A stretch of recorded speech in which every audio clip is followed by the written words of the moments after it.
on location. What better place than Venice Beach, California? This alleyway that you see right here is the alley to the original Gold's Gym in the 70s. Can you imagine 40 years ago, I'm back in the same spot I began? Off down to the distance behind this red brick building is the original Gold's Gym, which is now a house. I'm going to walk you down and show you the back entrance and what it looked like as we used to pull up the train. So just follow me down.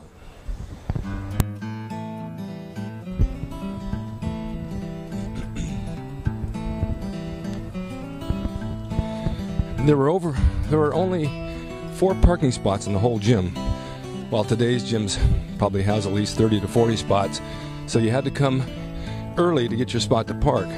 But back in the 70s, it wasn't that crowded, so it was not really limited on if you could park or not park. A lot of guys rode their bikes. Most people walked to the gym because we all lived at the beach. Where you see these doors down here, these garage doors were all open. We had 4 spots to park. Here's the address. 1006. This door was the back door to the gym. Went up a couple of steps, you came to the chin-up bar. To the left was the office. All the dumbbell racks were in there. That was the main entrance to the gym at the time. We never used the front door because the front door is on the street. There's a lot of traffic out there. This is the old gym, is now a home. No longer Gold's.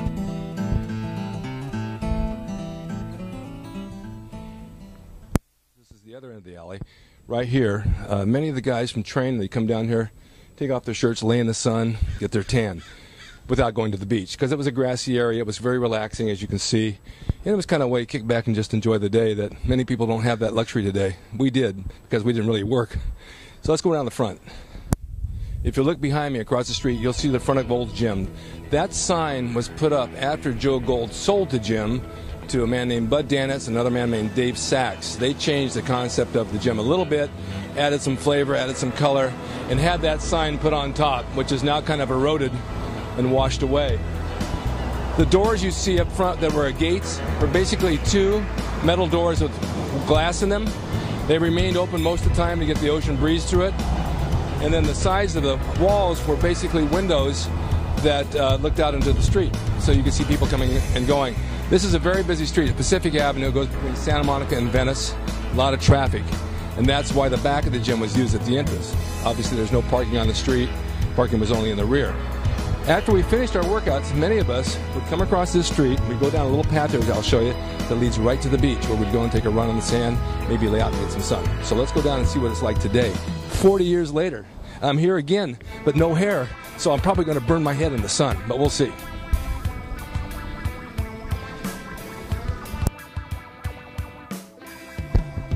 Boy, this is exciting going back in time like this because it brings back so many memories. The houses are pretty much the same. These houses sold back in the 60s for about $10,000. You can't even buy one today for $2 million. That's how much they've gone up. Who would have known back then? Joe Gold owned so much property, and right down here on the beach, he owned a couple of houses up the street a little bit, worth a fortune today. But this is 1 block from the ocean in Venice Beach. Why, here come a couple of Venice Beachites right now. Obviously not bodybuilders.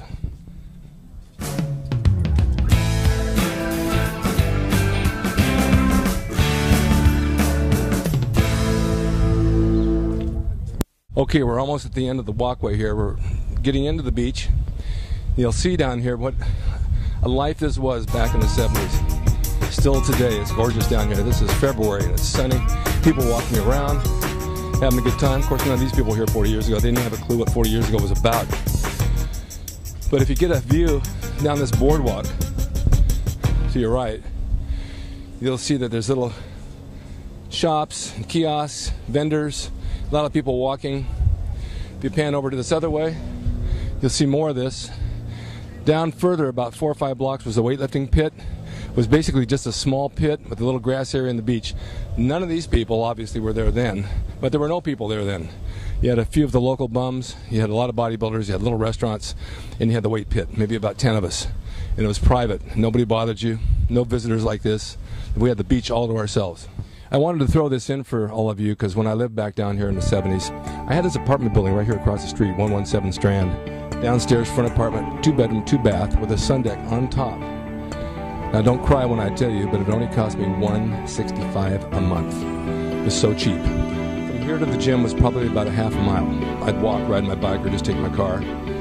Years later, when Joe opened up World Gym, it was across the street here on Main, which was right out my back door, right on the next block. So I had my choice, going down the Golds or going here to World. What better thing for a bodybuilder in the 70s to have the gym out your front door and out your back door? If I came out my front door and I made a right, you could see down the street, there's the ocean. That's how close I was. In the corner building to my left here, Fleetwood Mac, the famous rock group, lived. And they were in and out and on tour a lot. But this was the days of the 70s back here. Of course, we also probably had those dogs too. Let's take a walk down here by the ocean for a minute. We'll catch one more thing.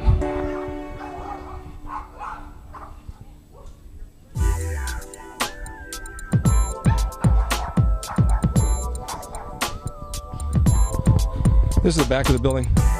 This is where we park. I came in one night and I found a guy in my carport looking at my car like he was going to steal it. I chased his ass out of there real quick. Had to do that back then. This was a half a block from my house. This is what I had to look forward to every morning and every night. Take a look at that view of that ocean. Walking distance from my house. $165 a month. Can you believe that? That's the famous Santa Monica Pier off in the background there with its roller coasters and merry-go-rounds. Always active, morning and night, big crowds. The boardwalk of the beach.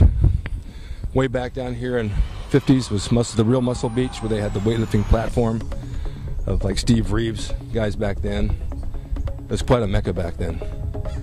And of course over time it changed. Had a little tram to ride between piers, 5 cents back and forth. Ocean Park Pier was over here, which is now down, which is a huge amusement pier. But we had a good time. I've told you that over and over. Too bad you guys couldn't be here with me. But living down here at the beach was a blessing. It was like nothing I'd ever wanted. I wanted to be here my entire life. And I finally got that dream. And then later on I bought a house in the valley, but I still come down once a week, have lunch, hang out, get some sun, because it's with 15 minutes from where I live now. This is where bodybuilding began. Muscle Beach, the real Muscle Beach in Santa Monica. Like I said, Steve Reeves and all the greats. Just wanted to share with you guys a glimpse of all this and let you know what it was all about. And I hope you enjoyed this.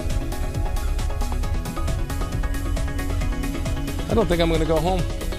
I think I might move back down here and start training at the gym again.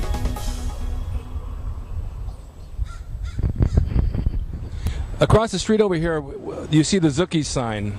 The big orange letters, Zucchi's. That was Zucchi's famous deli back in the 70s. It's 5th and Wilshire in Santa Monica, 5 blocks off the ocean. This is where Arnold, myself, a bunch of the guys used to come every morning before training and have our cheese omelets with cottage cheese.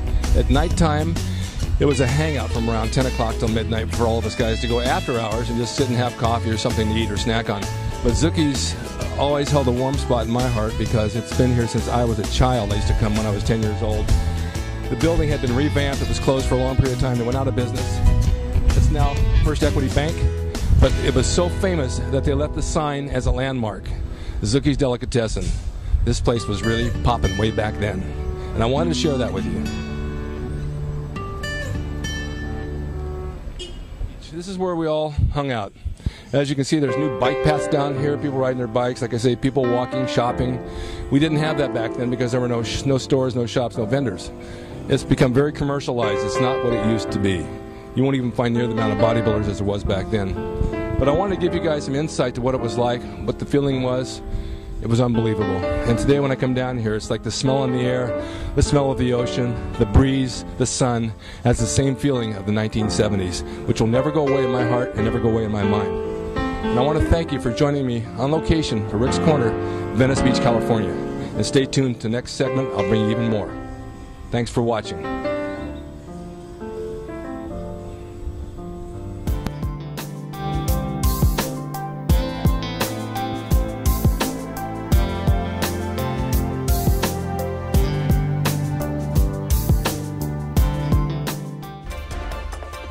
It's rickdrasin.com. He is the equalizer, baby. See you next time.